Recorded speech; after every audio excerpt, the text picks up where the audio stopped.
Yes, yes, yes. Good morning, good afternoon, good evening. Welcome back. Welcome in, welcome one, and welcome all to yet another episode 40 of Sutton Reactions, a show here where I react to any and everything that I find interesting on the interwebs, anything and everything that you find interesting on the interwebs. All you got to do is, as usual, send it to me at Sutton Def on Twitter or Instagram, and I will react to it live here on the show. Speaking of being live, shout out to everybody who's watching this episode number 40 of the show live already. If you're in the chat, go ahead and sound off in the chat. But if you're part of the replay gang on this one, right? So if you're not watching the live replay, I mean, if you're not watching the live stream and you're watching the replay of it, please comment down below, hashtag replay gang, and let me know what you thought about this episode. But we do have a lot to get into today, guys. So without any further ado, let me go ahead and roll the intro. This is Sudden Reactions, episode 40. Welcome in.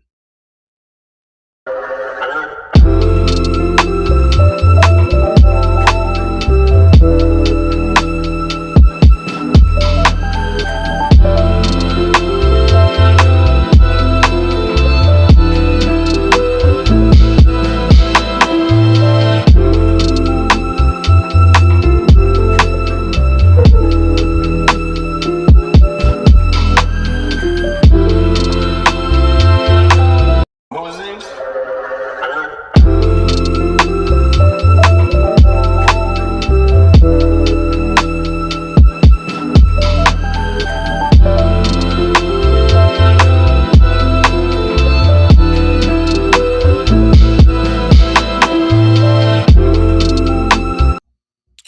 Yes, yes, yes. Like I said, welcome back. Welcome back. Welcome back to another episode of Sudden Reactions, episode 40. And boy, do we have a good one here, a jam-packed show here today for you guys. Shout out to, like I said before, everybody who's watching live already. Let me bring you guys up on screen here. Let me see. We got Herb in the building. What's going on, Herb? We got Stretch 52 in the house. What up? What up? Asmodeus is in here. Okay, let's see. We got our usual suspects. Appreciate y'all for coming through. Per usual, we got Ashley in here. Welcome back. Welcome in. My guy Taurus, what up? What up? Hey man, we gotta do something on these Liminal Olympics challenge today, man. Let me know what's up. Let me know what's up, Taurus. Mike, who's our Liminal Olympics champion from yesterday. Shout out to you, Mike. Thank you for coming through. Let's see if you can defend that title today. Let me see what else we got in here. We also have Chris. What's going on, Chris? Good afternoon to you, Chris, and good afternoon to you, Tila, as well. I see you in the chat. What up? What up? But yeah, let's go ahead and dive right into this episode, guys. Like I said, we have a jam-packed show. So without any further ado, let's get into some reactions. All right, all right, all right. So, like I said, we got a ton to get to today. Don't want to waste a whole bunch of time. But let's start with this, shall we? Let's start with this. So I saw something that came across my timeline yesterday. And sometimes we talk about like fast food and restaurants and stuff on here. And I remember one time we talked about McDonald's, right? And whether or not you guys like McDonald's. So there was a video, this viral video floating around about the McDonald's CEO. I can't remember what his name was. They mentioned it in this video though. And he's talking about exactly how much he eats McDonald's. And I want to know if y'all are calling bullshit on this the same way that I'm calling bullshit on this. Question recently came in on my Instagram. How often do I eat at McDonald's? I would tell you it's a lot, probably 3 or 4 times a week. Sometimes it might be a breakfast, sometimes it might be a lunch. But hey, one of the perks of the job, you get to eat at McDonald's a lot. So, Question recently came let in it on my run again, one more time. Instagram. How often do I eat at McDonald's? I would tell you it's a lot, probably 3 or 4 times a week. Sometimes it might be a breakfast, sometimes it might be a lunch. But hey, one of the perks of the job, you get to eat at McDonald's a lot. Yeah, I say I'm not buying that. I'm calling Cap. I am calling Kaepernick on that one. 100%. Because I mean, he's talking about he eats McDonald's 3 to 4 times a week. I don't believe that at all. Not for a second. And the reason why, number one, his skin is too clear. Number two, he's too thin, right? And number three, he has access as McDonald's CEO, right? I don't know what exactly his net worth would be. Let me actually look that up really quick. McDonald's CEO net worth. How much is this guy worth? Let me see. As of early 2026, Christopher Kimchinsky, chairman and CEO of McDonald's, has an estimated net worth of at least 22 million to over 45 million. That's actually a lot lower than what I thought it would be. Like way, way lower. Way lower. That's actually crazy. That's crazy. But even still, somebody who's making that much money, you know what I mean? Like that is makes it a tough one to believe that you're eating McDonald's again. Absolute slop that McDonald's is. I don't, and if you eat McDonald's, shout out to you. I'm not trying to discriminate against you, nothing like that. Not gonna call you out on it, but 3 to 4 times a week on McDonald's is crazy. It's nuts. As Modia says, how is that a perk? And somebody said in the comments, they said in the comments to this video, replying to it, they said that, you know, that's the perks of having no job is being able to eat McDonald's 3 to 4 times a week. Like that's which I found pretty funny. Herb says is a paid sponsorship type of vibe. Yeah, exactly. Exactly. And I got one more for you. I got one more for you. And Tila says if he's in the building, I don't think it's a stretch. See, even if that's the case, I don't think that he is just hitting up Big Macs and quarter pounders and large fries every other day. You know what I mean? When you have access to a higher quality of food that's going to keep you around longer. I mean, these guys who are making this amount of money, they prioritize health and wellness and whatnot more and better than the average person just because they have the means to do so. So I don't know this man personally, but what I do know about most CEOs is they're not eating McDonald's on the daily or like every other day. It's not happening. Not happening. But here's another one. Here's another one that I got for you. And in case you don't believe me, in case you don't believe me, here's another piece of evidence that shows you this guy does not eat McDonald's 3 to 4 times a week. Here's him trying McDonald's latest product. Chris K here with, you've heard about it, here it is, the Big Arch. This is something that we have tested already. It's in Portugal, Germany, Canada. I love this. First of all, when you're calling a food item a product, I already have a problem with that. Because like, what are we doing? Is it edible? Like truly, like can we actually classify this as a burger? Or are you legally not allowed to call this thing a burger? I think he does later in this video, but calling it a product is crazy. Bro, it's food. It is so good. I'm going to do a tasting right now, but I'm going to eat this for my lunch, just so you know. So Just so we know, right? Just so we know, he's gonna eat this for his lunch, and like he's low key saying like, I normally would not eat this bullshit for lunch, right? I would normally go and get something that's, I'm gonna go out and get some steak and potatoes, or this filet mignon or this lobster or this or that, right? Something healthier than this. But he's letting you know on this day, this is an anomaly, but I will eat this for my lunch on this day. Again, if you believe that this guy eats McDonald's every other day, I might have some oceanfront property to sell you in Nebraska. So here we go. First, holy cow. God, that is a big burger. We've got a very unique kind of sesame poppy sort of bun on it. We've got 2 quarter-pound patties, a delicious Big Arch sauce, and of course some lettuce. So, there's so much going on with this. First of all, let's try to get this thing, I don't even know how to attack it. Got so much to it. Oh, there's also some crispy onions on here as well. I see those kind of coming out. Look at this. All right, You don't want moment to of truth. Hold on. Because what kind of bite was that, bro? What kind of come on, nah. We gotta spin this back. We gotta spin this back. He talking about some moment of truth.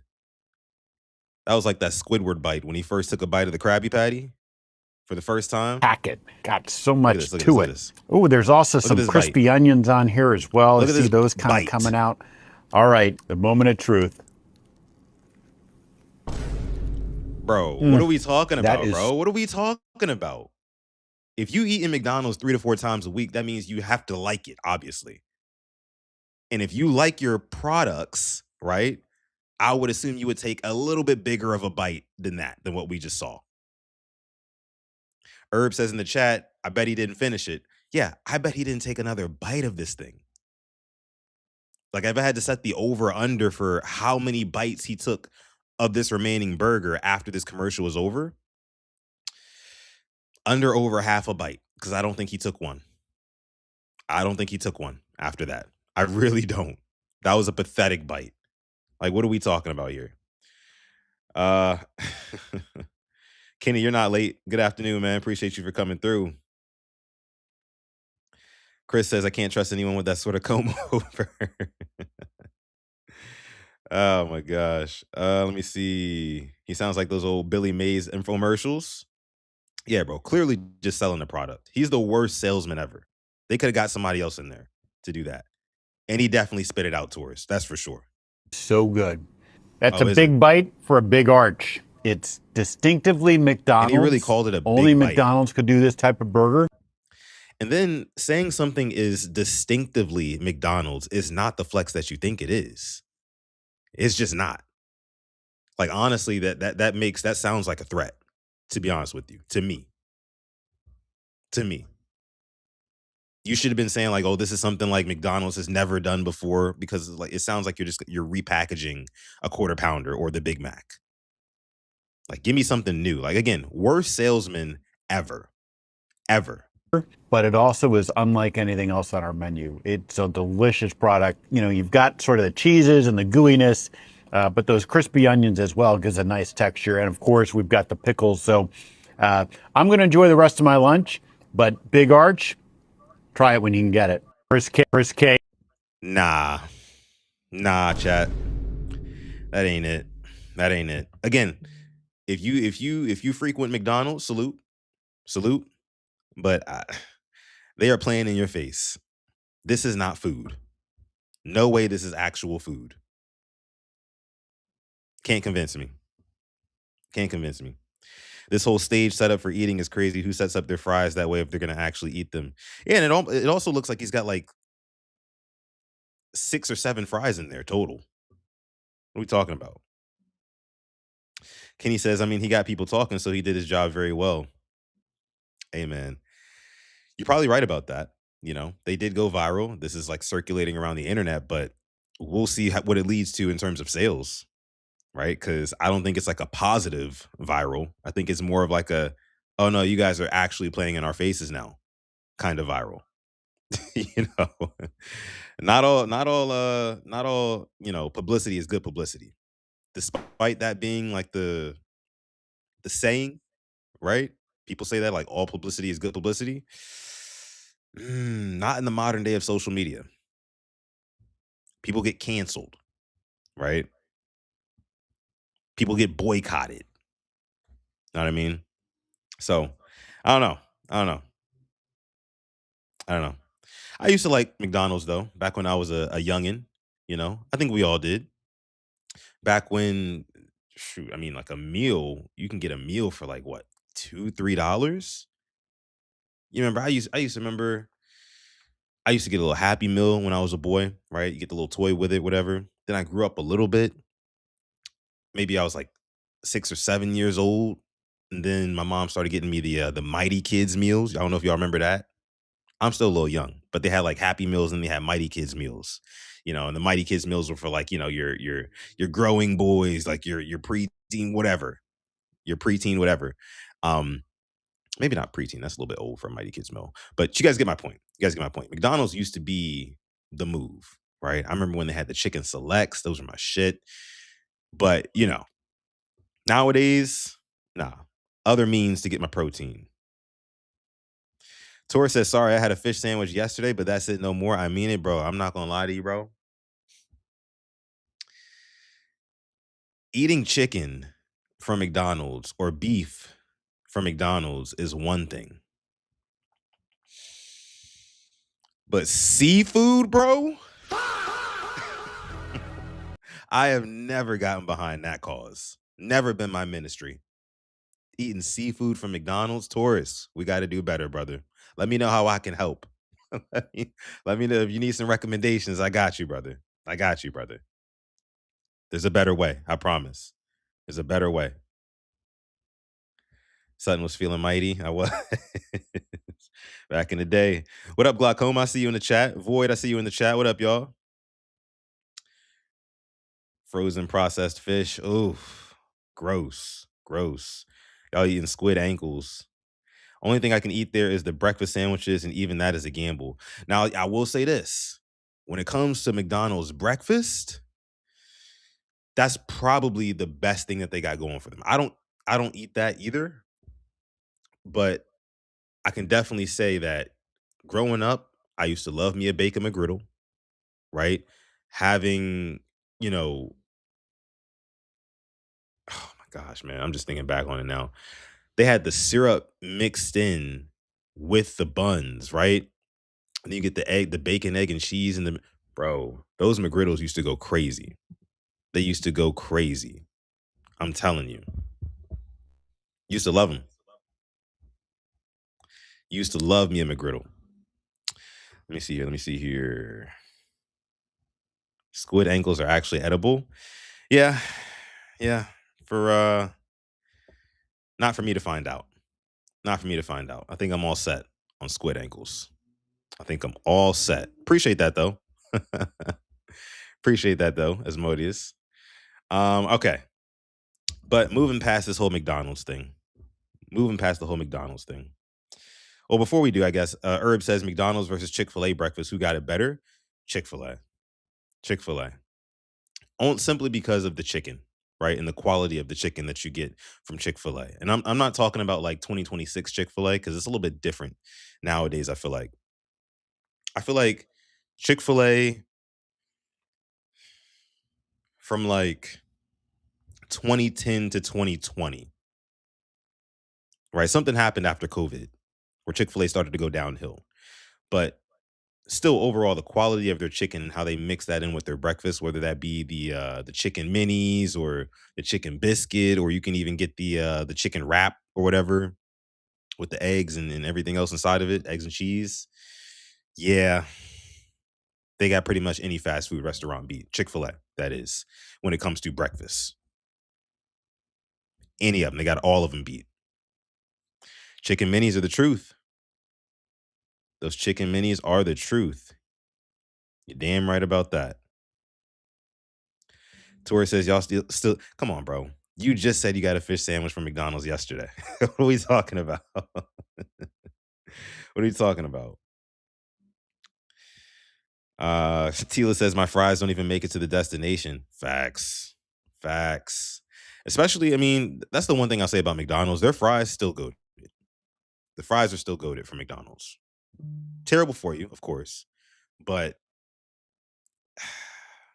it don't get too much better than McDonald's fries. Chick-fil-A fries are fire too, you know, but you definitely got to bust down on them while you're in the car on the way home. You know, can't let those sit in the bag and get all soggy and whatnot because of, the hot air in the bag. Now you got to eat them while they fresh.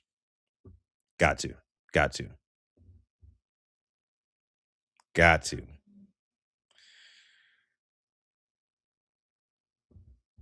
Void says I'm choosing Arby's before Chick-fil-A have given the options. Arby's, did you just say Arby's is peak? Fam, fam. We have the meats. That's that's what we doing. That's the catchphrase. Mm, I don't know about that one, Chief. I don't know about that one. But okay, okay, okay, okay. Let's go ahead and move right along here. It's time. I think it's time for today's Lemon Olympics challenge. So this is day 2 on the week. Yesterday, I want to remind everybody we had Mike M. Flock Gang. He was the winner of yesterday's Lemon Olympics challenge. Let's go ahead and just give him a round of applause here before we get started. Yesterday's winner. It's not easy to do. I believe he only got one wrong yesterday. So it's time. It's time. Let's see if he can defend his title or if somebody else is going to take home the Lemon Olympics crown for the day. I still need to see somebody win back to back. It's happened before, but that's super impressive. If you can go back to back days winning, I don't know. I might have to come up with like an actual prize to like send to you because that's hard to do. But here we go. Here we go. Here we go. Hope y'all are ready. Hope we locked in. And y'all still talking about fast food in the comments. All right, here we go. Here's the first one. Pick a door. The door you choose will determine your job for the next. All right. So first one, we got red door or blue door. The door you choose determines your job for the next 24 hours. Drop it in the chat. Where are we going? Where are we going? Where are we working, chat? Let me see it. Let me see it. Let me see it. All right. All right. All right. So let's see here. Let's see here. What do we got? What do we got? I'm going to go with the how do I want to start? You know, give me the blue door to start. Yesterday I started with the red door and I started off 0-1. So today I'm going to start with the blue door. I got a good feeling about the blue door. Let me see who's rocking out with me on that one. Kogan, Void. Let me see. Let me see. Stretch 52, Tauruses as well. Herb. Let me see. Let me see. Ashley says maybe blue. Okay. All right. All right. I'm going blue. Skid mark is wild, though. I'm not going to lie to you. All right. Here we go. Here we go. Here we go. I think it's going to go red door first, but we don't know nowadays. Sometimes they be switching it up. But I got blue door. 24 hours. Door 1, the endless Okay, laundromat. red door. Millions of humming washing endless machines laundromat. arranged in endless rows, sitting in an inch of lukewarm, soapy water. Your job is to empty the lint traps of every machine that finishes a cycle. Most traps just contain gray fuzz. However, if you open a machine and find it filled with human hair and teeth, immediately lock it back up. I don't know about that, chat. And whatever you do not look into the window of that machine when it starts spinning again. You are paid $110,000. Oh, nah, yeah. Yeah. Hey, look, you get a bag for it, $110,000. You get a bag for it, but I know y'all saw that entity at the end rushing towards you, bro. Nah. I think Team Blue Door is gonna get this one. I'm not gonna lie to you. I'm not gonna lie. But we still gotta look. We still gotta see what Blue Door has. But it's looking like an L for all y'all who picked red. I'm not gonna lie. Door 2, the Cable Grove, an expansive, foggy forest where every tree is made of thick, pulsing black wires. The ground is soft, warm silicone that slowly breathes in and out with your footsteps. Your job is to navigate the dark woods with a glass jar, harvesting the glowing blue sap that leaks from severed wires. Can we drink that? The sap is perfectly safe to drink and tastes like sweet fruit. If you notice a bundle of cables slowly slithering down from the canopy to wrap around your ankles, freeze. The forest is blind and only senses vibrations. You are paid $42,000. So that's tough too. However, the first option is way worse because they mention nothing about food or sustenance, right? All you have to do is change the lint traps on these dryers. And basically there's a monster in there with you. This, you're just in a forest where all you got to do is just collect this magic juice, which is also safe to drink, and just not let yourself get wrapped up by these cables. And if you stay still, they can't see you. It's tough, but I think this is way more survivable, y'all. So I'm going to go with the blue door winning this one. Blue got it. Like Ashley says in the chat here. Listen, if you pick the blue door, shout out to you. You're 1-0. If you pick red, you are 0-1. That was a little bit of a close one. But I think it's safe to say the blue door is the winner there. So your boy 1-0, 1-0, 1-0. Chris, why your mind always got to go there? Magic juice from wood is a crazy, it's a crazy take. It is. But if it's gonna keep us alive, then shoot, let's call it what you want. Shoot, I'll take it. But 1-0 for your boy. Damn, starting off 1-0 is a rarity for me. That's how you know it might be a good day for your boy Sutton. It might just be a good day for your boy Sutton. Just saying. But let's move on here. Let's see what we got next. Pick a door. Okay. The door you choose will determine your fate for the next 70. All right. Where are we going? Red door, blue door. Next 72 hours. Next 72 hours is where you got to stay. if you pick the red door or the blue door. Everybody watching the replay of this episode, comment down below your answers and let us know your record. See if you can be a little bit of a replay gang champion, right? Let me see here. So I picked blue last time and blue did me right. So I'm thinking I'm going to rock with blue. I'm going to rock with blue on this one, y'all. Yeah, I'm going to rock with blue. See if I can go 2-0. If I can go 2-0, bro, I'm telling you, bro, it's my day. It might be my time to win my first ring. It might be my time. What up, Devon? Let me see. No cowboy hat today. No cowboy hat today, Tila. I got to bring it back out tomorrow. Let me see. So red. Stretch is going with blue. Okay. Void is going with blue. Kenny says blue. And the rest of y'all are against me, going red. Okay. All right. Mike says I like danger, so he's going with red. All right, Mike. We'll see. We'll see. Like I said, I'm coming for that ring today. I'm coming for that ring today. Let me see. Ashley says red. We also has King Lee says red as well. Chris M says Sutton, please stop the madness. I'm on a losing streak, but you don't win. I don't win, right? But I gotta get one eventually. Just like the law of probability says that eventually I'm gonna get me a W, right? And today might be my day, especially if I win this one. I'm going blue. Rest of y'all going red. Devon's going red. Okay. Here we go. Here we go. Kogan says red. Here we go. I'm going blue. 2 hours. Door 1. The Which I got red. abyss.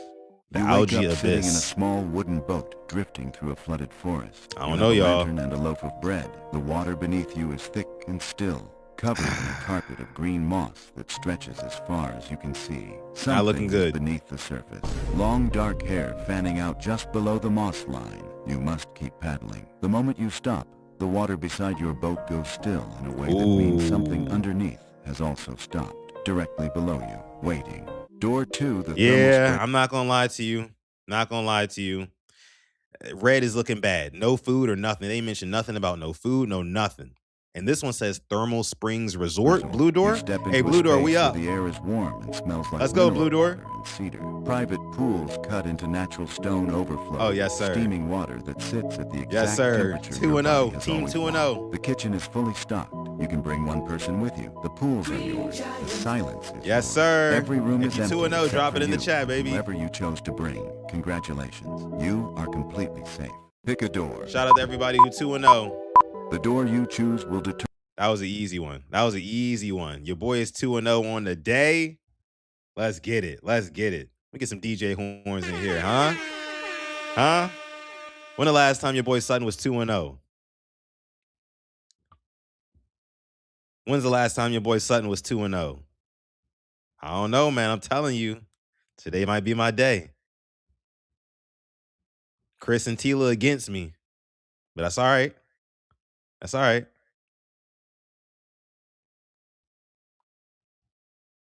0-2, tragic. Hate to see it.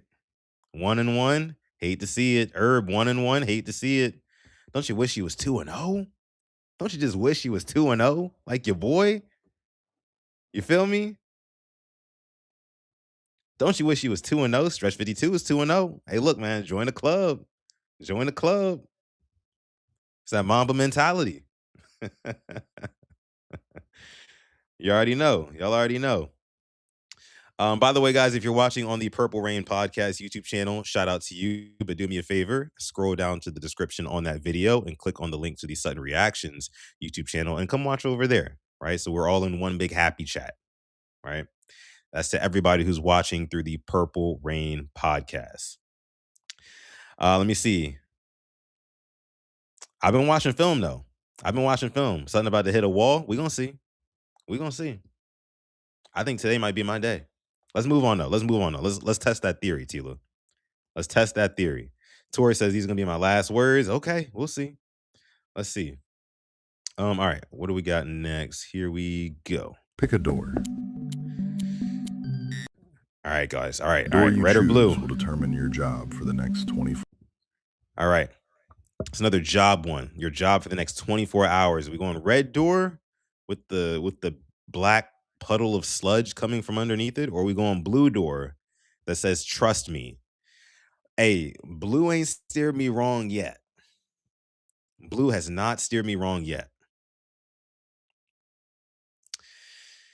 However, I'm thinking red. I'm thinking red door on this one, guys.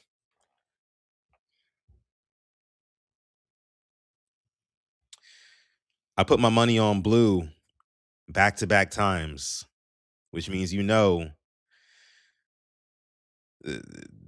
the roulette house, the casino, the house, right? They're gonna switch it up on me. They're gonna go red. So I'm gonna go red on this one. Give me the red door. Let me see what y'all say. Let me see what y'all say. Chris M says, keep going blue. Nah, I'm switching up this time. I'm going red. I'm going red. Let me see. Let me see. I'm going red door. Okay, so a couple of y'all pick red door. Why y'all trying to be against me, man? Obviously, I'm having a good day. I'm having a great day. Y'all want to be against me? That's crazy. That's actually crazy. If anything, y'all should be riding with my picks. Y'all should be riding with my picks today. We're going to see, though. A lot of y'all pick red. A lot of y'all pick blue. I'm going red. Let's see. 4 hours. Door 1, the Midnight Rental. An impossibly vast video store from the late 90s. Heavy rain taps peacefully against the dark storefront windows, but it is warm and dry inside. Your job is to simply rewind the return tapes sitting on the front counter. You have unlimited access to the candy rack. Oh, just like a Blockbuster. Behind the register to watch. Oh, so I work at Blockbuster now. Oh, this is. Listen, man, I'm telling y'all, this might be your boy's day. I don't know if these are any entities yet, but the music would suggest that this is a very safe space. I basically work at a Blockbuster, Hollywood Video, whatever you want to call it. I got snacks. I got movies to watch. And I think all they said I have to do is rewind the movie tapes. That's it. Watch whatever you want. It is entirely peaceful, deeply comfortable. Entirely peaceful. Hey, listen, man. Enjoy your shift. You are safe here. Yes, sir. Yes, sir. Your boy 3-0. Your boy is 3-0 on the day, man. Come on. Come on now. The Tooth Let's see what y'all Blue Door people got. Sequence of grand, windowless dining halls. The chandeliers are made of jagged bone, and the long tables are set with plates of rotting, black sludge. Your job is to walk the aisles and clear the empty plates from the invisible, wet-sounding guests seated in the chairs. You must never stop moving. If you accidentally drop a plate, or if you make eye contact with the empty air above a chair, the floor beneath you will instantly open into a massive, yes, sir. Oh, it's over with for y'all. You will not y'all. survive the shift. Good luck. Over with for y'all. Hey, listen, man. All I know is one thing. Your boy is 3-0. And guess what? Some of y'all down below in the chat right now. I haven't looked at the chat yet. I'm sure some crazy slander coming my way.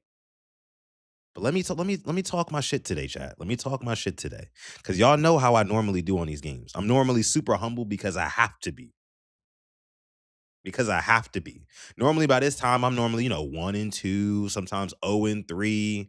You feel me? Very rarely am I ever even 2-1 after 3 games. So for me to be 3-0, let me have my moment, man. And if you hating on my moment, guess what? We do not care. Nope. Let him know, Mike T. Let him know, Mike T. We here today. We came to play today. We came to play today. Your boy 3-0. All right. Your boy 3-0 on the day. I'm just saying some of y'all might want to start riding with my picks. I wouldn't be mad at you either. I would not be mad at you. But some of y'all might want to start going with my picks. Just saying. You can whatever all you want. That's cool.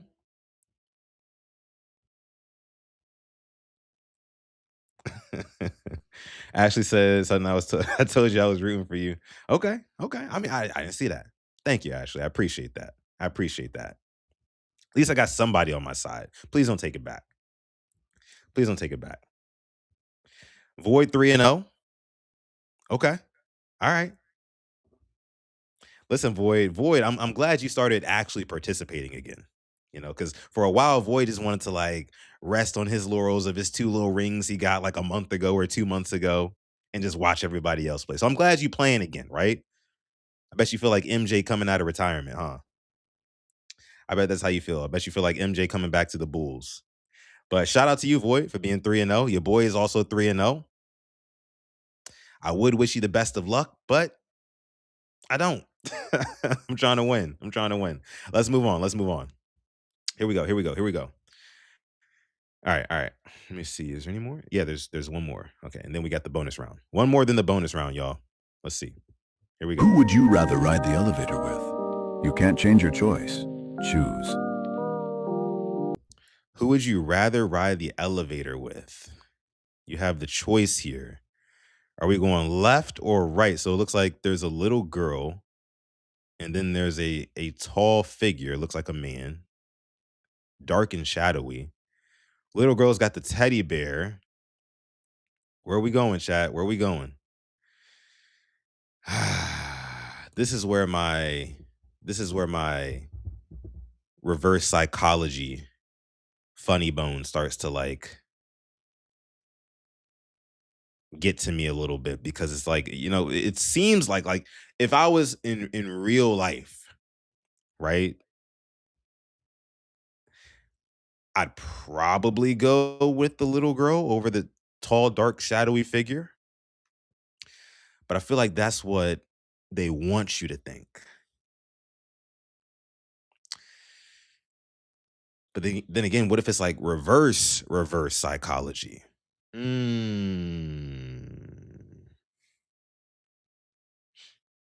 know what? I'm gonna go with the man. I'm gonna go with the man. Because I don't want to think too hard about it. I want to think just enough about it. I think they're trying to fool me here. I'm gonna go with the man. Let me see. Where y'all going? Left. Okay. Going red. Chris M says, give me the man. Yeah, I'm going with the right. Voice says right. Tila says right. Give me Wick. For real, that look like John Wick, low key. That's Annabelle on the left. That would be crazy. Chris M says, I don't trust little white women. Damn. I ain't following nobody. Okay.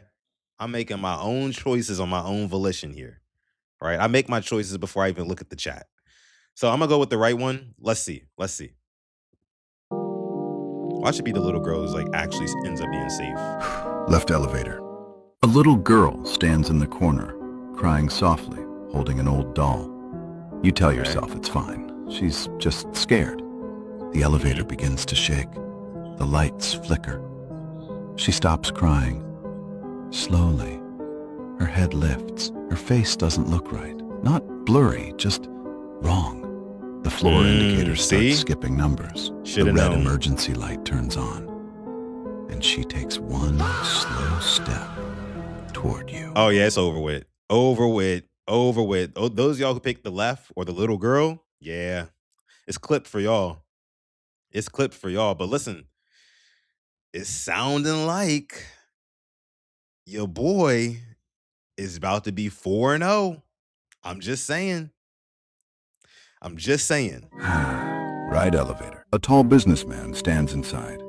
Perfect suit, perfect posture. His face is hidden in shadow. The ride is smooth, quiet. Look like Tom The Brady doors open into an endless office floor. Cubicles stretching forever. Fluorescent lights buzzing overhead. He steps forward into the light. His face is normal, just tired. Long day. The doors close. The rest of the ride is peaceful. Oh, yes, sir. Yes, sir. That's a W. That is a W. Hey, everybody who picked the right side. Yes, sir. That's a W. We in the green, baby. And listen, that means your boy is 4-0. Your boy is 4-0 on the day. This is a first. This is a first for your boy. I mean, listen, man, just clap it up for me. I know a couple of other y'all are 4-0 out there, but listen, y'all be doing good consistently. I do not. So let's go ahead and clap it up for me real quick. Is that cool? Is that all right? I hope that's all right with y'all, because I normally don't do this well. So I got to celebrate the wins when I can get them, because they're few and far between. Now, second order of business here. Second order of business here. Let's see who else is 4-0. So we have Void, who is boasting his 4-0 record in the chat. Shout out to you, Void. And then we also have Stretch 52, who is also 4-0 on the day. Why y'all gotta pick the day that I'm doing well to do well? Like, why can't y'all see? That's some hating shit, y'all. I'm not gonna lie to y'all. Stretch and Void, come on, y'all. Yeah, come on. Y'all could have picked any other day. But on today, when I'm actually doing well, that's when y'all want to go LeBron down 3-1. You feel me? That's when y'all want to turn into prime MJ, huh? Just can't let your boy get one W, huh? That it? And we also have, let me see, Kenny is 3-1. So technically still in the running with this bonus round coming up. Ashley is 3-1 as well. And Herb is also 3-1 on the day. So if myself, Stretch, and Void were to get this bonus round wrong, and one of Ashley, Herb, or whoever else is 3-1, Kenny, if they were to get it, then that means they would win. So we got a lot of people in the running now. We got a lot of people in the running to get this W. It's about to be a photo finish, y'all. It's about to be a photo finish. Let's go ahead and get into the bonus round, though. Let's get into the bonus round. Y'all already know how the bonus round goes. If you win, it counts for 2 wins on your record. If you lose, it still only counts for 1. But you know the drill. You got to pick a number. Hide and pray. All right. So hide and pray, y'all. Go ahead and drop your numbers in the chat. I promise you, I'm not looking at y'all answers. Okay? I'm not paying attention to y'all answers. I'm not. I'm going to go ahead and let y'all drop y'all numbers in the chat first, and I'm going to pick my number. Okay? So let's see. Drop your numbers in the chat. Liminal Olympics bonus round here.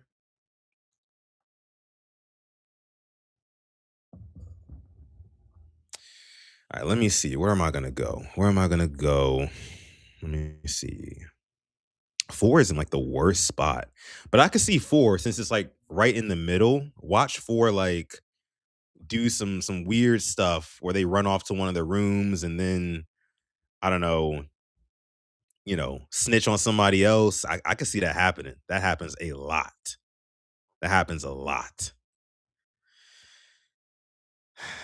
So where do I want to go? I'm going to go with number... Damn, this is really like all the marbles. I got to pick right on this one, y'all, because I'm not trying to lose today. I'm not going to have another 4-0 day. I'm just not. So like Dan Campbell said, this is like our only chance to win. That might have been our only opportunity. I got to get this. So hold on, y'all. Let me think. I'm going to go with number, and I promise you, I'm not looking at none of y'all numbers, none of y'all answers.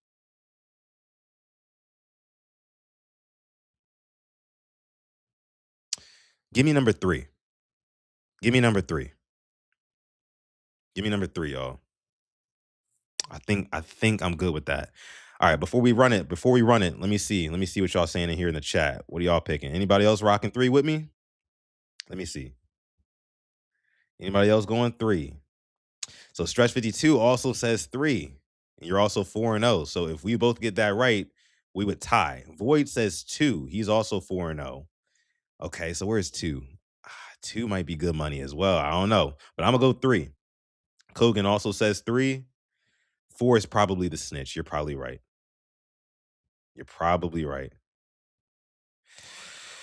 All right, here we go.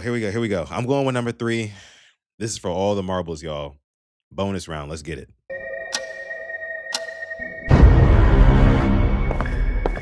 Okay. Look at 4 right in the middle. How? Oh, 4 must be under the table. Come on, don't go to 3. Ooh. Come on, bro. The first one? Nah, chat. Can I get a redo? Y'all? Real quick. Somebody put... If y'all let me get a little redo, just for the one time, because y'all know, come on, y'all. Like, please do this for me. Y'all know that this is probably my only opportunity.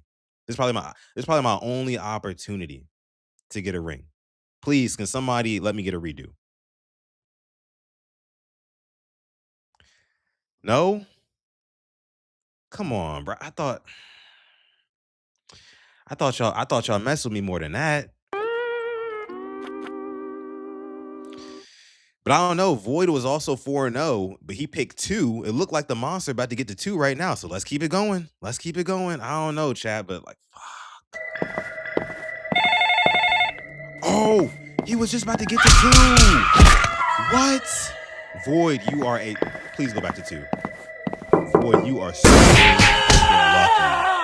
Because now 2's going to survive. Watch. 2's going to survive now. Hello? No way, bro. No way, bro. Yes. Got 2 up out of there. Let's go. Okay, so 4, 5, and 7. 4, 5, and 7. 4, 5, and 7 were the winners on this one. Drop your final records in the chat down below. Your boy went 4-1 on the day. So listen, I'm proud of myself. I'm going to pat myself on the back for that one. Me, Stretch, and Void went 4-1, which means somebody who went 3-1. Let me see. Kenny, no, you picked 1. Ashley, what did Ashley pick? Because she was also 3-1. Let me see. What did Ashley pick? Did Ashley pick? She picked 7. Oh, so Ashley is 5-1. Dang, man. So Ashley's 5-1. And then there was somebody else. There was one other person. It was Herb. Oh, Herb picked 8, so he was wrong. So that means Ashley is the winner.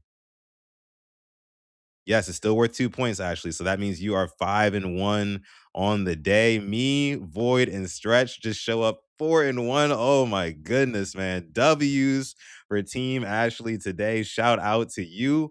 Look, man, I can't lie to you. It was a photo finish.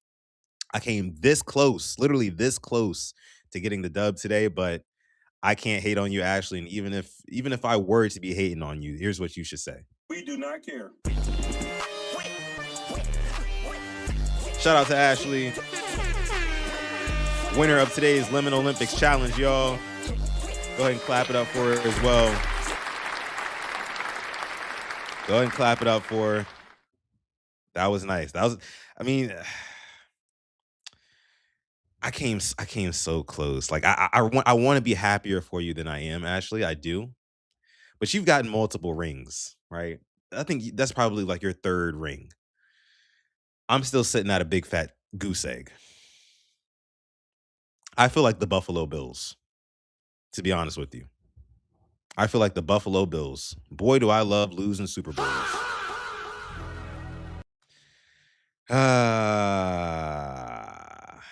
Congrats, Ashley, though. Congrats. Shouldn't have been talking shit. Look, no, I was feeling myself. Come on, y'all. I mean, I feel like I deserved it, at least for one day. As humble as I've been playing these games with y'all. As humble as I've been. I deserve to talk my shit for one day. And damn it, I almost won. I almost made it.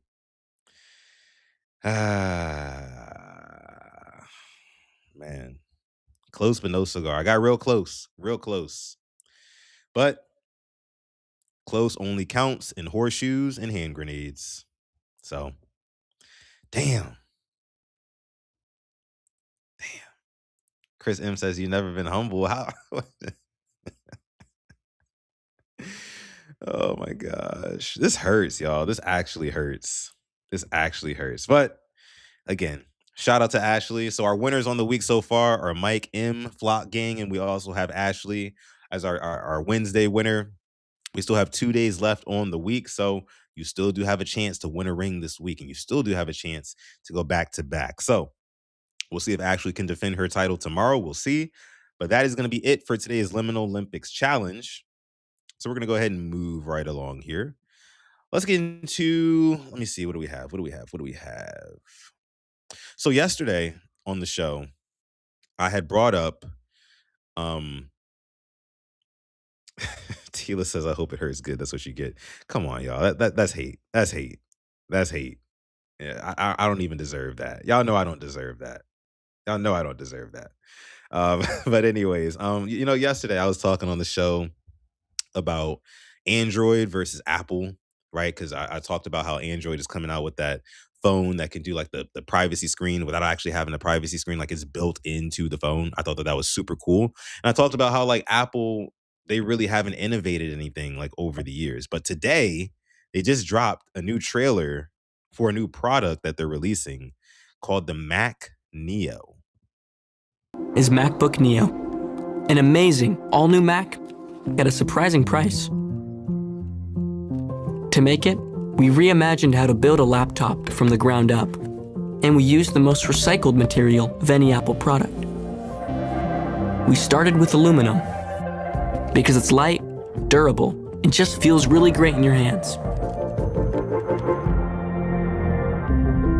I don't know. MacBook Neo has a stunning 13-inch liquid retina display for vivid images and sharp details. All I really want to know is like what makes this different from a regular MacBook Pro or MacBook Air. Now we have a new level of MacBook. Like what makes this one different?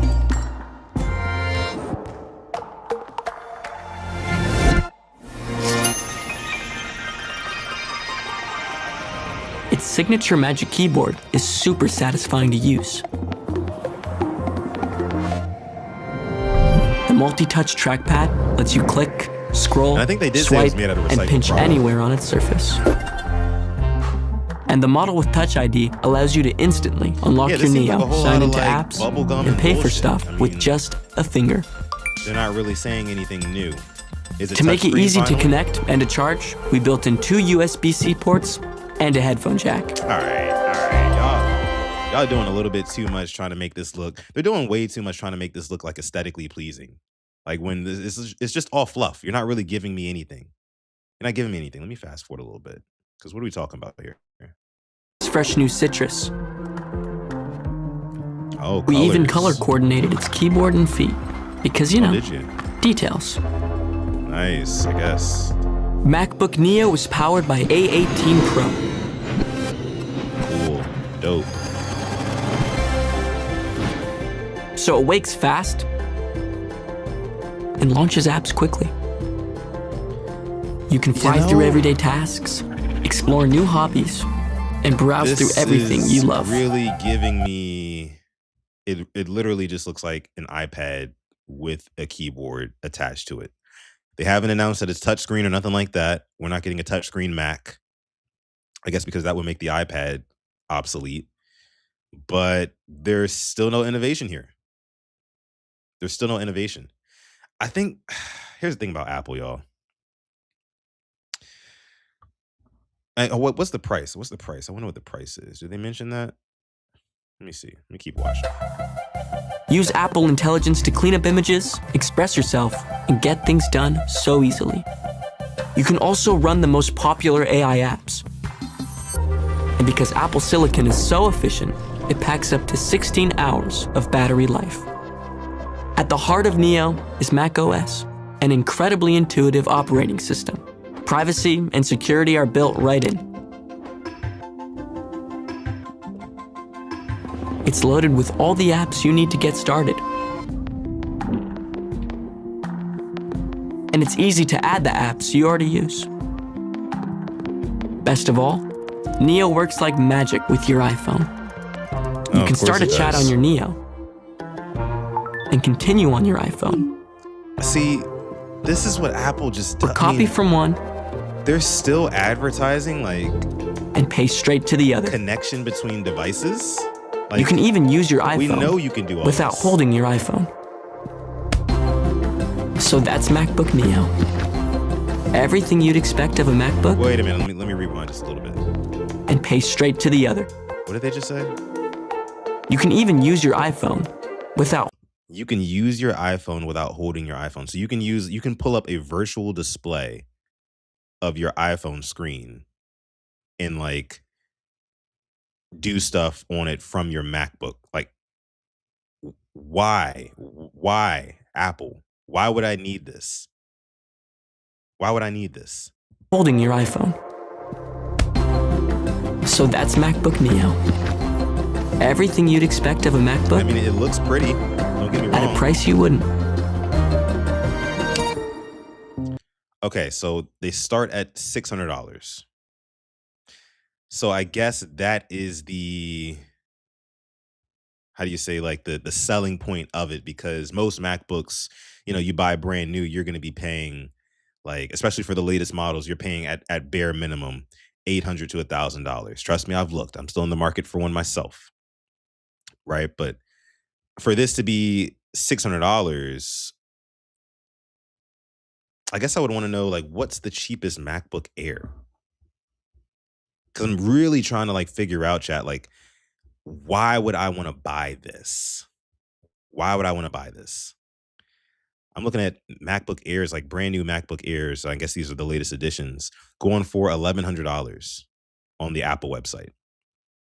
So I guess getting a MacBook at $600 would be appealing to some.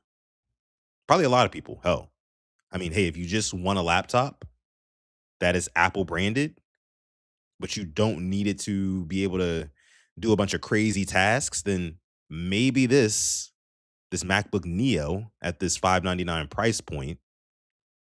So what, like $630 after tax, if you do Apple Care and all that, you're still gonna be paying around like $800, right? But maybe that works for some people. Maybe that works for some people.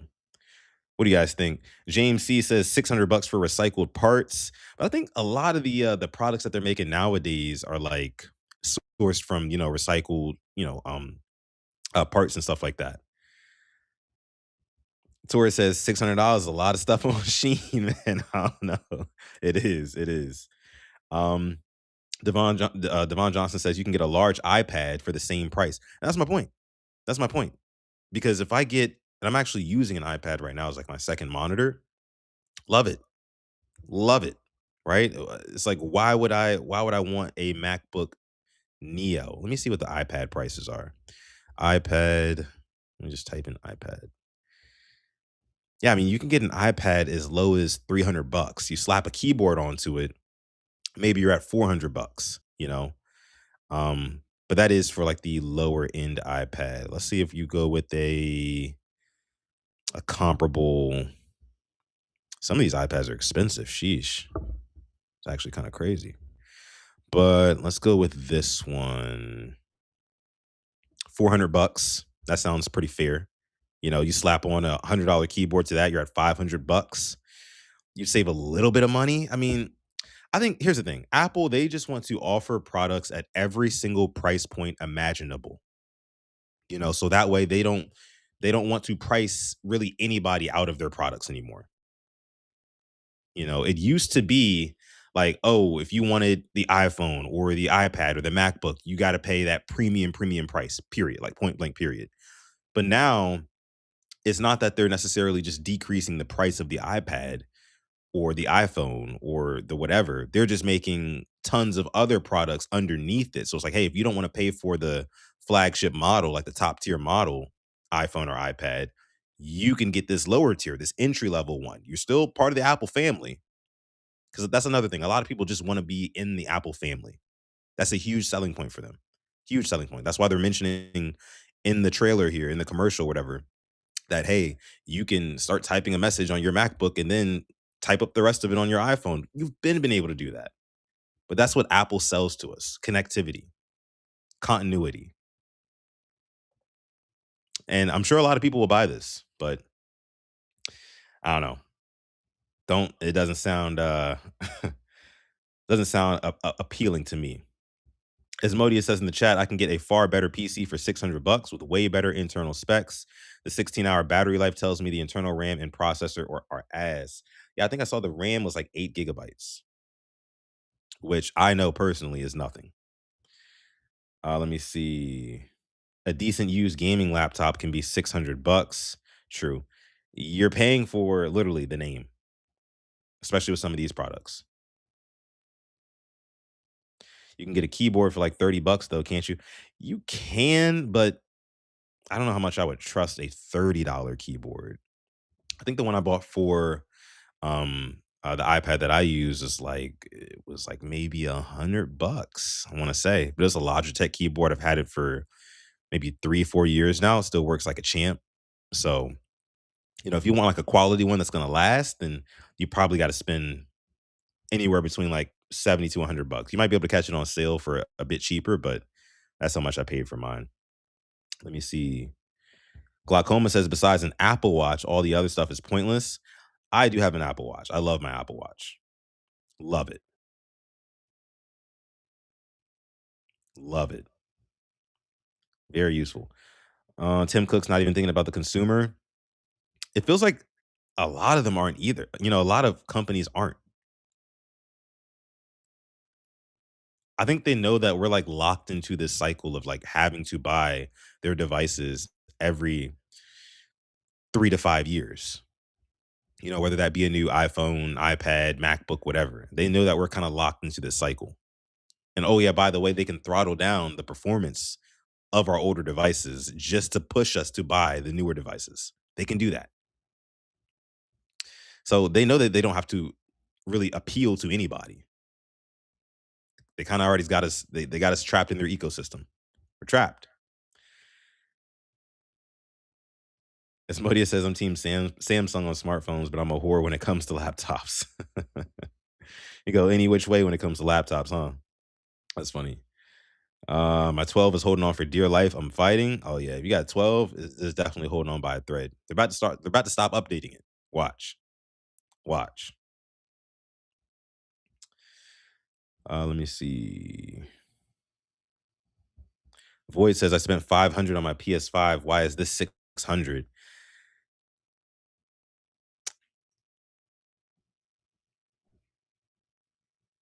I don't know if you have a point there.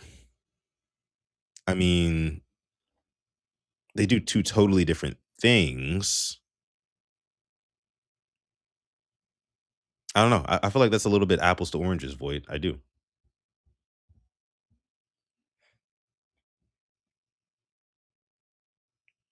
Yeah. I have a PC and don't know what to do with it. I don't need a $600 device I won't use. Exactly. An 11 Pro Max, Chris, in 2026 is crazy. I'm not gonna lie to you. That phone that you got is a trooper. I actually had that same phone like 2 iPhones ago. I'm surprised it's still holding on. You must really take care of your stuff. Like really take care of your stuff. Shout out to you. Okay. What do we got next? So the wheels fall off. I know that's right. What do we got next? Okay. So let's talk about. So I want to play one video, then I want to go right past it to play the second video because there was this thing going around on the internet about Luke Cornett, who is a center. He plays basketball for the San Antonio Spurs, and he had a very controversial take on what the NBA was doing, and the Atlanta Hawks basketball team specifically, in terms of like promoting strip clubs, like during their games and stuff like that. Um, before, so actually, yeah, let's go there first. Let me talk about that first. So again, the story was the Atlanta Hawks. They had started a partnership with Magic City, which is a strip club in Atlanta, right? And they were going to do like Magic City Mondays or something like that, where they basically promote the club. They sell some of their food and stuff like that. And Luke Cornett publicly said that he had an issue with that because they should not be promoting, places that perpetuate sex work and stuff like that. You shouldn't be doing that at a game, right? At a professional sporting event where there's going to be a lot of children around and stuff like that. Like, why would you want to promote that, to people who are coming to an event that's supposed to be for all ages?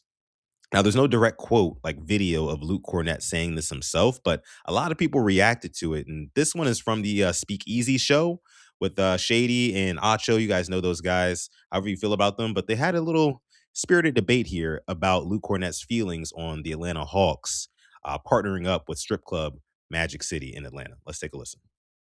First of all, Luke, all right? It's Not bigger the than government. It's bigger than you. Yo, this is a cultural thing, right? When you talk about Atlanta, you talk about the Atlanta Falcons, you talk about the Atlanta Hawks. Magic City is part of their like the strip clubs and all that. It's part of their culture, and a lot of people that came through the ranks of playing in Atlanta, rappers, entertainers, they talk about it. There's people that go to Magic City, you know what? They have wings, right? Yes. So it's like we making this as a bad thing.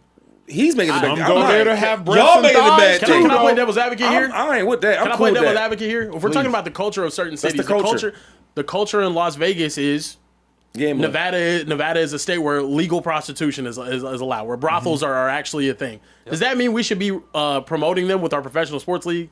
If the Vegas Raiders were just like, yo, go down to hold up. Pink Pony Club Bunny Ranch or whatever, like that'd be a problem. No, Even but though it it's is a part of the pony- culture, no, no, like no, it's no, a no, different. no, What's no. the problem? No, they don't. Hold on. Let's hold it real quick. Okay, we holding up. None of our homeboys like, yo, we going to the brothel tonight. Nobody does all that.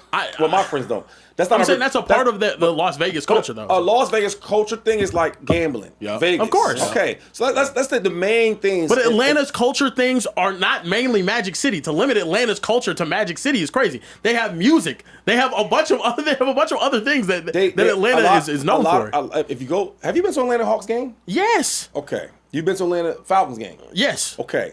A lot of that's culture. You're gonna see a lot of people in there. Absolutely. Cheap food, great stadium. Right, great food. You're gonna go to Magic City after the game. You got a lot of the artists. No. Basically, you got a lot of artists that come to the games, and a lot of the artists that they have in there that might do the halftime shows, or they might show on a jumbotron. They all speak about Magic City. It's part of their culture. But here's my thing though. At what point though, 2-5? Like we talking about a kid's game. We always say like you play a child's game. That's literally what they prefer to professional sports as. You play a child's game. When you go into Magic City, they card you, right? Yeah. Right. Like you can't just walk into Magic City under 18, I would assume. Yep. So if they're going to card you to go into Magic City, should the same protections not be given for Magic City to come to you? Yeah. And the promotion of Magic City to come to you? No, I don't agree. I don't agree with it. I'm with Shady on this. I think Atlanta is known for strippers, wings, movies, and music.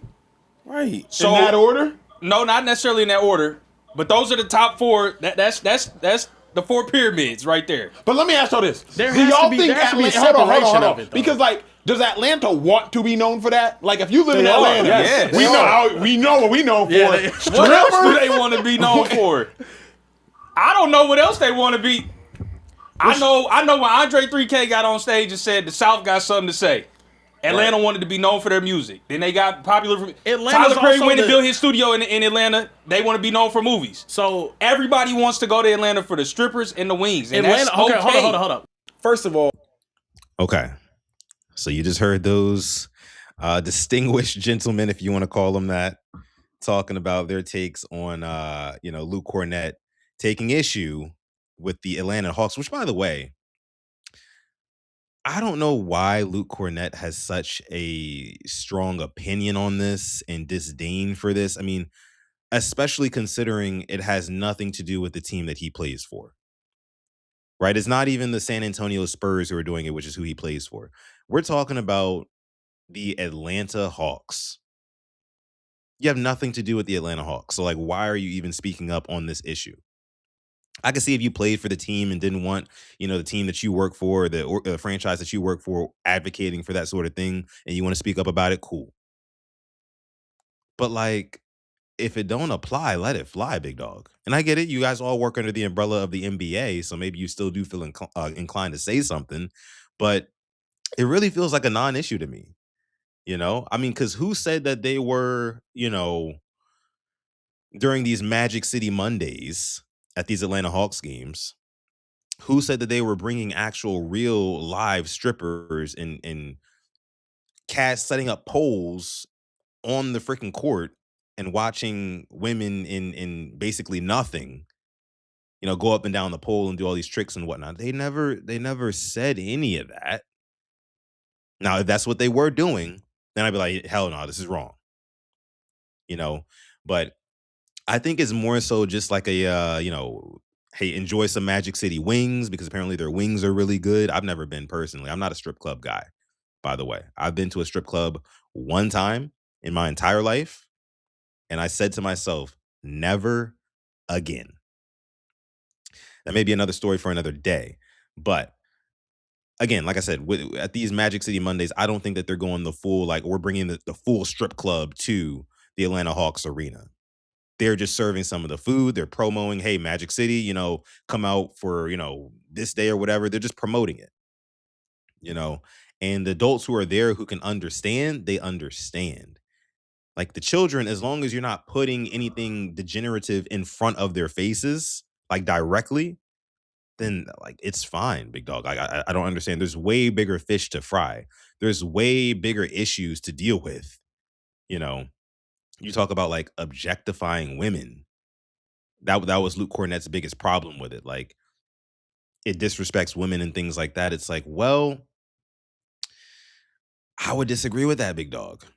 I would disagree with that because a lot of women who work in strip clubs or, sex work, I mean, it's an industry in itself. And men are the main ones who fund it. So it's like where there's money at, people are going to go. And they're going to work for that money. And just like any other occupation, however you may feel about it, these women have the right to fill that occupation and get their money. So is it really respecting women by like trying to say that like, hey, like your job, like basically trying to discredit their work? I've never really seen a point in that. Now, like I mentioned before, I'm not a strip club guy. I don't go to strip clubs. I don't like strip clubs because it just makes me feel a little bit uncomfortable. Like I don't need that to have a good time. I feel like, honestly,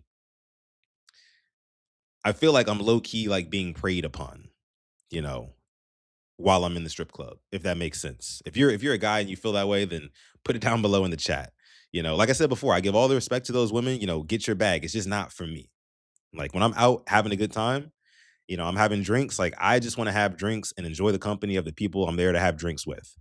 Maybe get a couple appetizers, chat it up about life, the game, if the game is on, whatever. But I don't need like a live, like human dancing around and like trying to prey on my desires. You know what I'm saying? Like it's just like I'm good. I think I'm all set on that. I'm all set. I'm all set on that. Let me see. Strip club is overrated. You're paying to have blue balls. Exactly. Like why would you even want to tease yourself like that? It's always seemed like kind of counterproductive to me. And I know you have guys who go to the strip club with the idea that they're going to leave and go home with one of the girls or whatever. I tell you, them girls are in the back laughing at your ass as they put stuff in their lockers and take stuff out of their lockers and they're talking to each other and redoing their makeup and drying sweat off and whatnot. They're laughing at the dude on the floor who really thinks he's going to go home with one of these girls. Does that mean it never happens? No. No. But I think you really do look like an idiot. If like your reason for going to the strip club is to try to pick up chicks and go home with them. Let me see. Asmodi says strip club overrated. You're paying to have blue ball. Yep. Not going to no club for food. That's cool when you're 18 and 24. Anybody forcing women to strip? Is food code for the champagne room? What is the champagne room? Devon says, and if you ain't throwing no money, you ain't getting no love. That's for sure. That's for sure. Paying for attention like that is wild. Is wild. I'm not going to lie to you. Strip clubs are an in-person OnlyFans if we're being real. That's a fact. That is a fact. Strip clubs are dirty.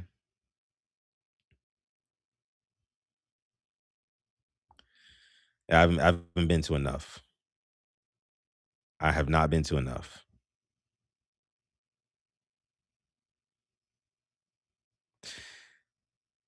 Yeah. Again, guys, I'd much prefer just a regular bar or a regular club or a regular club scene. Because honestly, when you're in a strip club, in regular clubs, you already have these dick swinging contests between the guys who are in there. In strip clubs, it's just heightened. right? Because you have the dynamic of like these beautiful underdressed women, right, who are, basically going where the money's at. And that makes some dudes feel powerful in a way, you know. Do I have the girls over here like paying attention to me and in my face and whatnot? That makes me feel really good about myself. It's like, something to say about those guys. I'm not gonna lie to you. Not gonna lie to you. It low key, to me, it gives low self-esteem. To me. To me.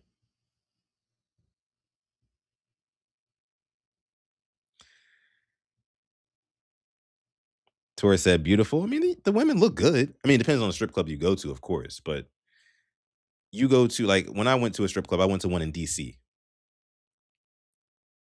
The ones in DC, especially if you go to the right places, they're not going to be ugly in there. They're just not. Okay? They're not. Scantily clad women. If we want to get technical, right? Devon says scantily clad women. Chris says, Devon, that's most daily wear now. That's another thing. Like, you don't have to go to the strip club to see women dressed half naked. You really don't. Hell, go to the gym.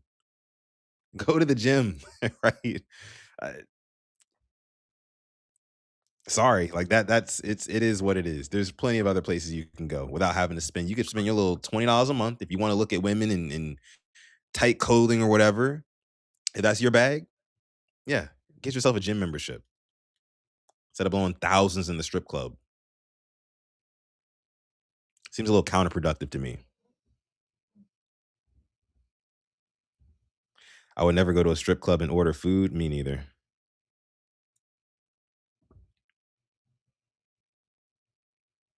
Me neither. All right, let's move on here because they also talked about like black culture, because they talked about Atlanta culture in there. And it kind of made me think about like black culture because the main people that I see like upset that Luke Cornett said something about this, like actually angry, are like black people who are saying like, oh, this is part of our culture. Atlanta, strippers, movies, what do they say? Music, and something else.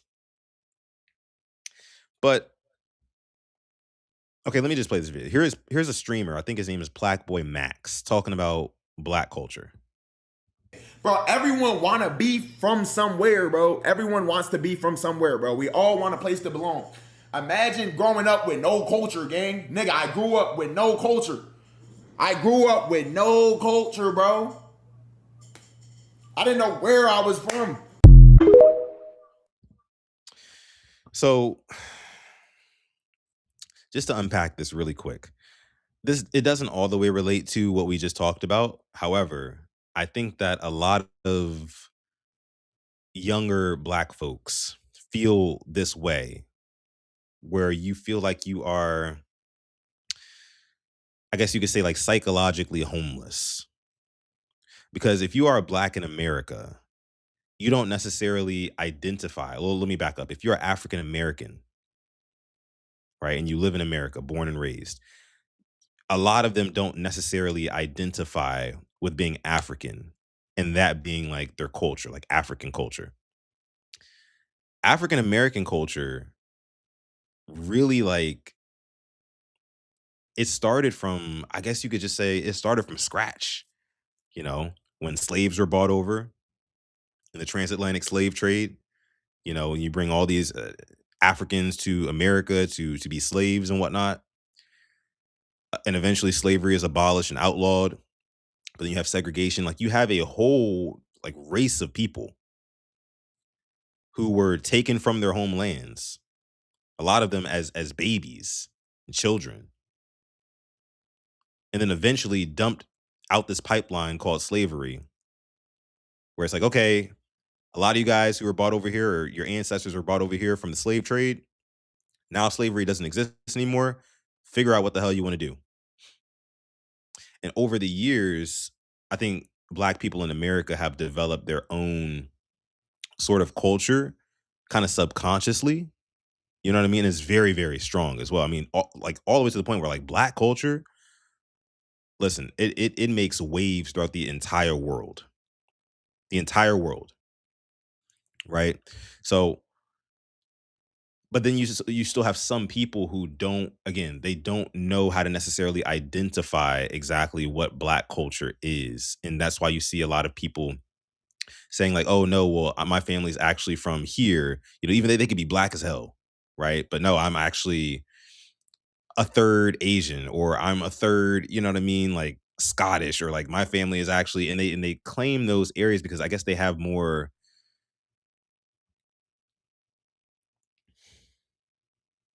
cultural equity, I guess you could say.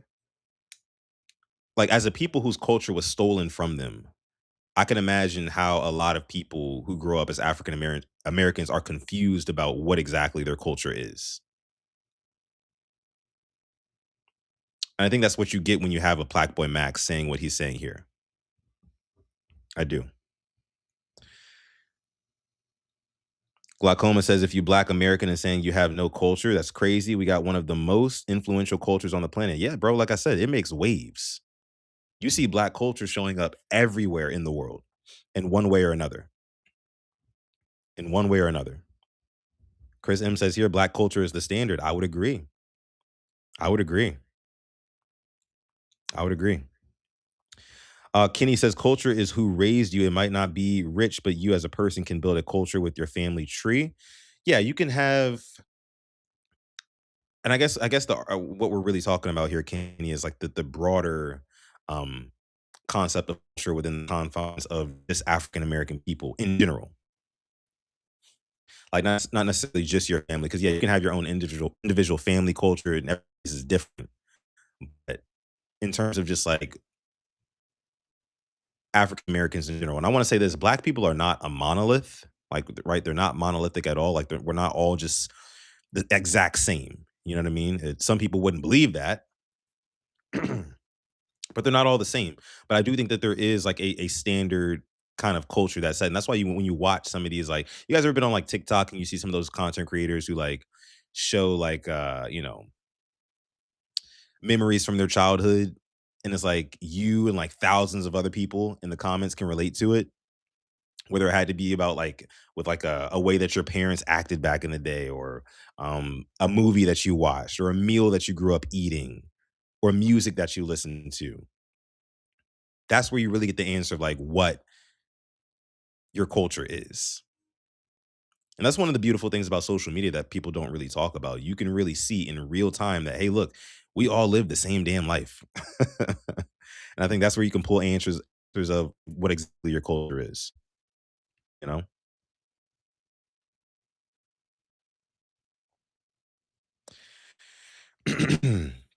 See what else y'all saying here. James says, I want to know why people from Africa hate African Americans. I can tell you exactly why. I can tell you exactly why. Because a lot of African Americans look down on Africans. And I think that the reason why is because as an African American, if you have been oppressed for X amount of years from, your white counterparts, psychologically, what ends up happening to the oppressed is not just them wanting to break free of being oppressed, but they want to oppress somebody else to feel like they're taking back that power. Right. So, and I'm not saying this like speaking for everybody, all Black people, like all African American people, but you have some African American people who act elitist towards Africans because that's the only group of people that they feel like they can look down upon. And the same thing happens vice versa as well. There's a lot of Africans who have a lot of resentment for African Americans. Look at them a certain way, like, oh, you guys are snooty, you don't work hard. They have these conceptions about, and a lot of times misconceptions about African Americans, but I think that that's the reason. That's the reason. The oppressed want to take that power back by oppressing somebody else. That's why you see, I mean, just to put it in other terms, like that's why you see like people who were abused as children. A lot of times they grow up and they go ahead and they abuse children themselves. So it's like one of those things, I think, James. Asmodia says, I envy Black culture to some degree. There's a camaraderie there that Asians could only dream of. There's also a lot of Black people who are trying to lift each other up. Asian culture is cold in competition. Well, but I think you have that in every culture, because in Black culture, I can definitely say that there is sometimes there is what you call a crabs in a barrel mentality, where on the surface, a lot of Black people seemingly support each other to no end, but deep down deep down inside, a lot of Black people don't want other Blacks to pass in terms of like success and levels of access and money, things like that.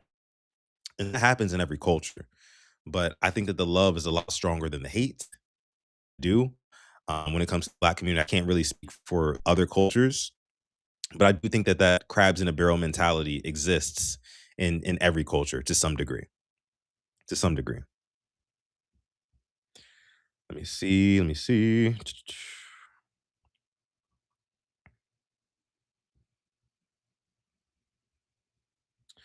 Asmodeus, in my opinion, low key the same. Speaking on my Black experience, LOL, don't let trauma be involved in the Black family. You want to talk about cold? Yeah, everybody's got some trauma for sure.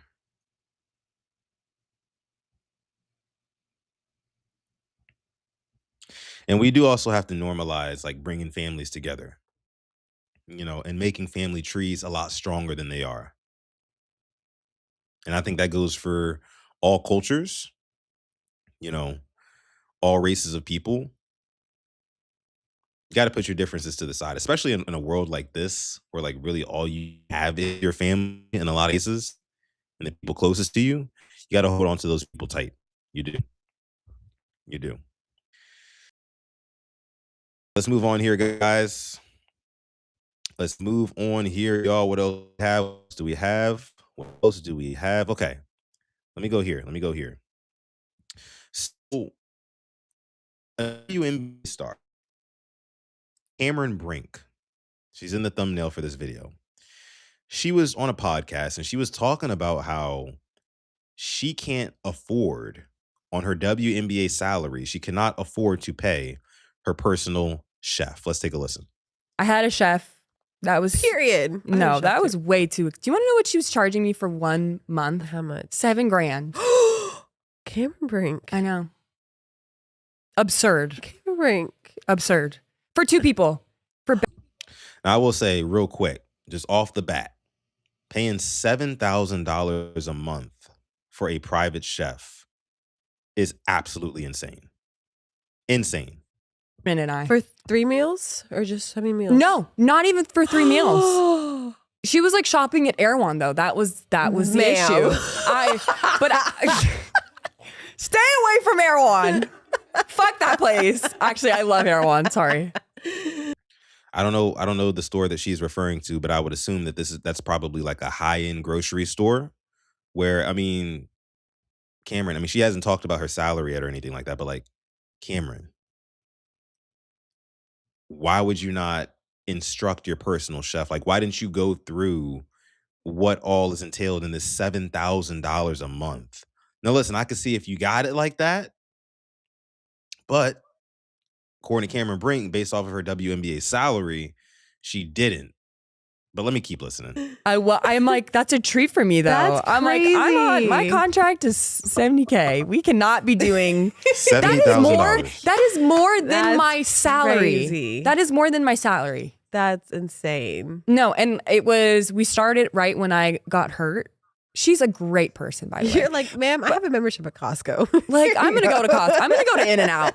I'm on a weight gain program anyway, so let's just go to In-N-Out. That's goals. I'm on a weight gain.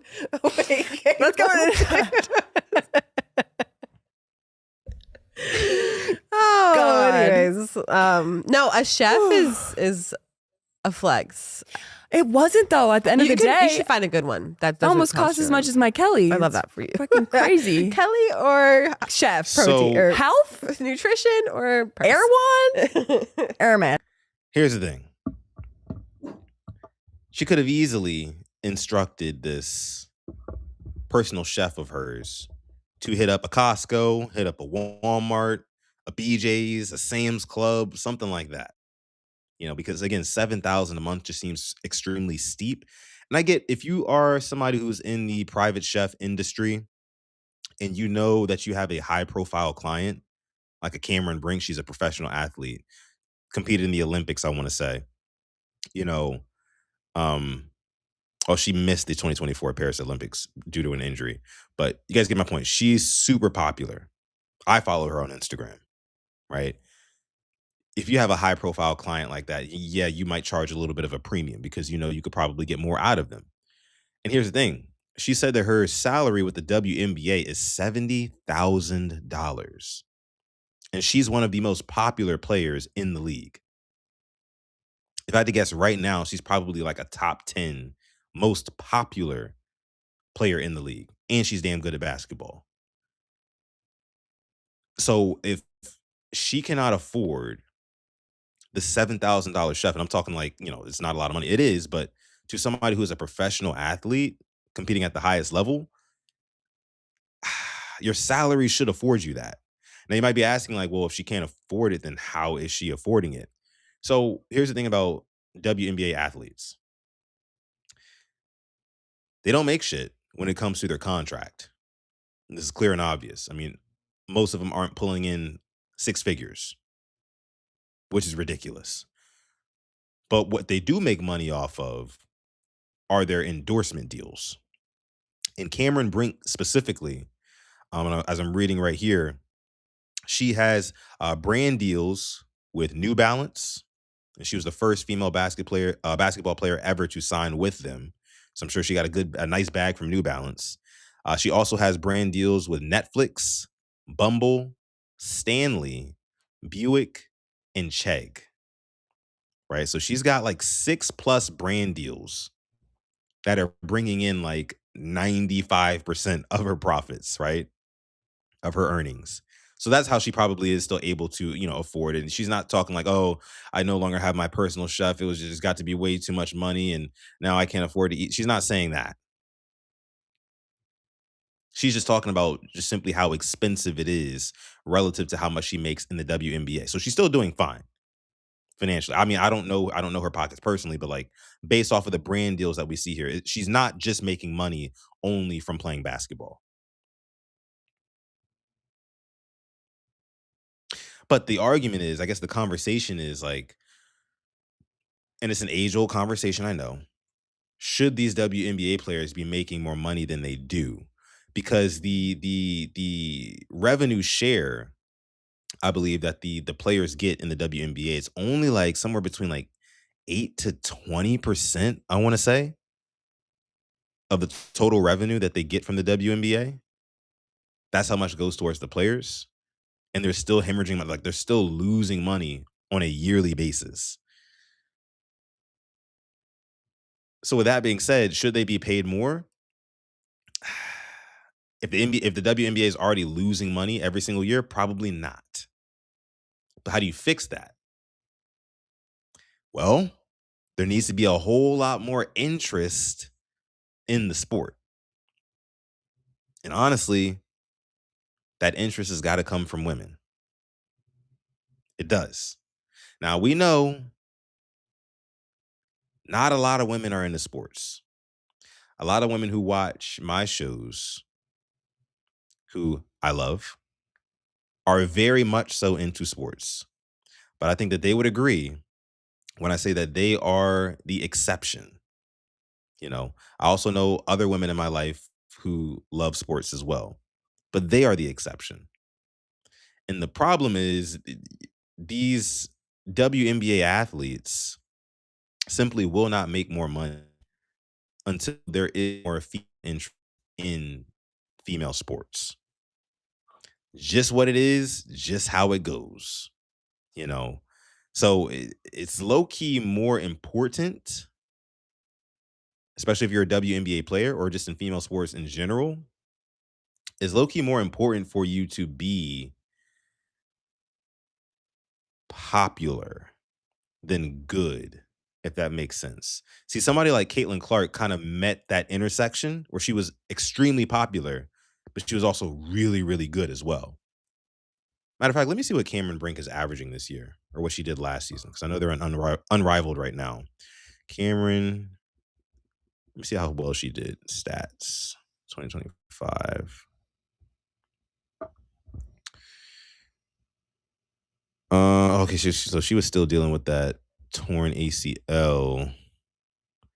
2025 regular season stats, game log. So she averaged 5 points a game, 4 rebounds in 2025.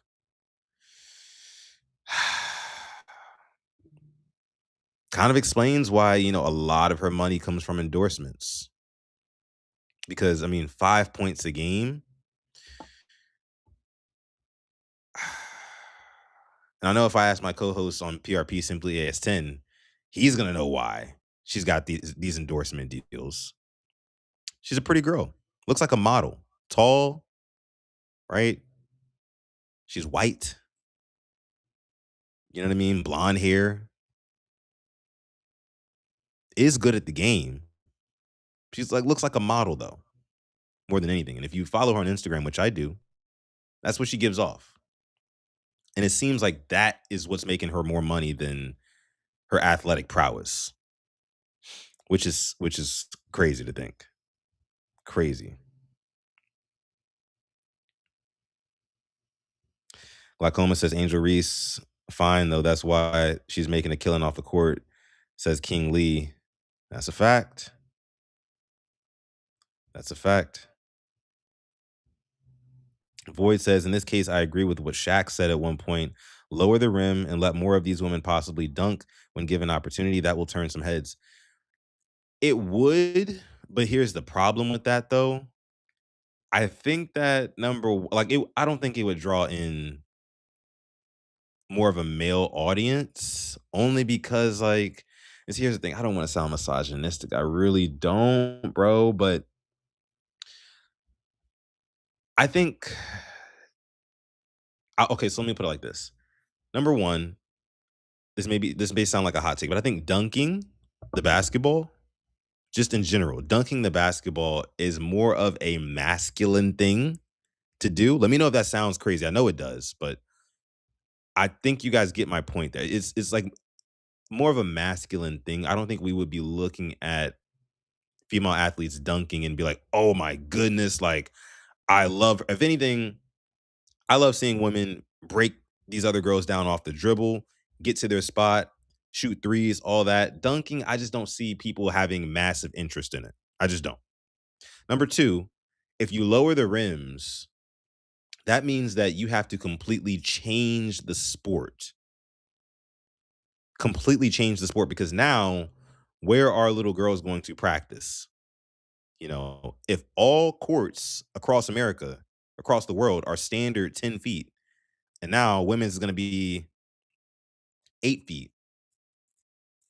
That completely changes the game from the ground up. Completely changes the game. So I don't think you can necessarily lower the rim. And again, I don't think your return on that investment would be profitable at all. I don't. I don't think that would turn many heads. Let me see. So I'm not wrong. Yeah. Yeah. Voice says, I wouldn't mind seeing Brittany Griner put someone on a poster. It'd be, it'd be cool to watch 1 or 2 times, but I'm telling you, I'm not gonna say the backlash, but the negativity that you would see online, the hate that you would low-key see for Brittany Griner as well. They'd be calling her all sorts of names, like, oh, she's basically a man. They were already doing that to begin with. They'd be, oh, she's basically a man. Look at this woman out here, There'd be some nasty comments online. Not everybody would take kindly to it. Just saying. It's kind of like the same thing with women in combat sports. A lot of people don't like to watch women in combat sports because combat sports, just the sheer nature of it, just has this kind of masculine nature to it. So they've only ever been but so popular. Women in combat sports. Same thing would go for dunking in basketball. It's just, you know. I don't think we want to necessarily see women utilizing brute force over finesse. You know?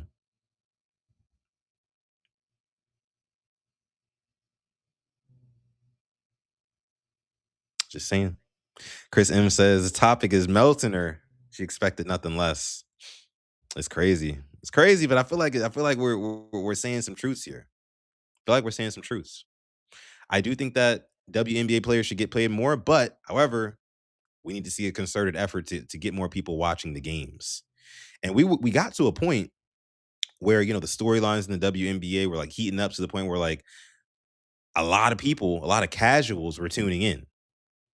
But it's kind of fallen off, you know, and maybe it's a trickle down effect from the NBA because the NBA is low key kind of falling off too. The men aren't as entertaining as they used to be, if you ask me. So I don't know, guys. I don't know. Tori says female MMA is better than male MMA. Yeah, I would respectfully disagree.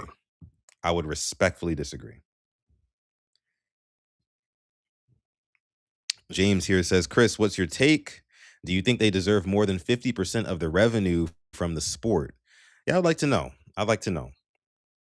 Because, I mean, if they did, then the WNBA and subsequently the NBA would be taking even more of a loss than they already are. Because the league loses money every single year.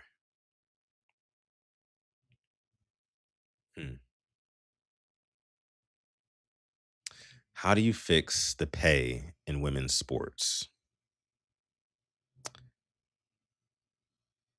More people got to watch. And while men are, of course, going to prioritize watching men's sports, I think when you filter it down and you take the percentage of women who actually enjoy watching sports,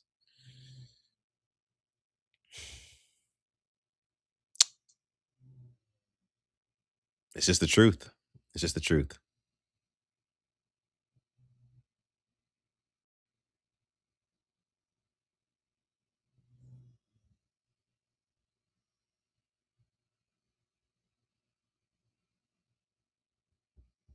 Jay the Six says it's going to get even better when Juju gets drafted. Juju Watkins, that is. The 2027 WNBA draft class is stacked. Okay. We'll see. I was excited for Juju Watkins, but when she hurt herself, I was like, damn, that kind of like killed the momentum, didn't it? I hate injuries, man. I do. But anyways, guys, I'm going to leave that topic there because listen, I can go longer on it but the general consensus I think here is that we got to get more exciting players in the league and we have to get more women watching the sport as well. We just do. But again, I appreciate y'all for coming through to this episode of Sutton Reactions. I'm going to go ahead and end it there. Listen, guys. Listen. What I need you to do is send me videos, send me topics to @SuttonDef on Twitter or Instagram with any and everything that you want me to react to live here on the show. This has been episode number 40. I want to say thank you to each and every one of you guys who watched live from start to finish. I know some of you guys have been here for the entire hour and 44 minutes that we've been going. So I appreciate you if you've stuck around the entire time.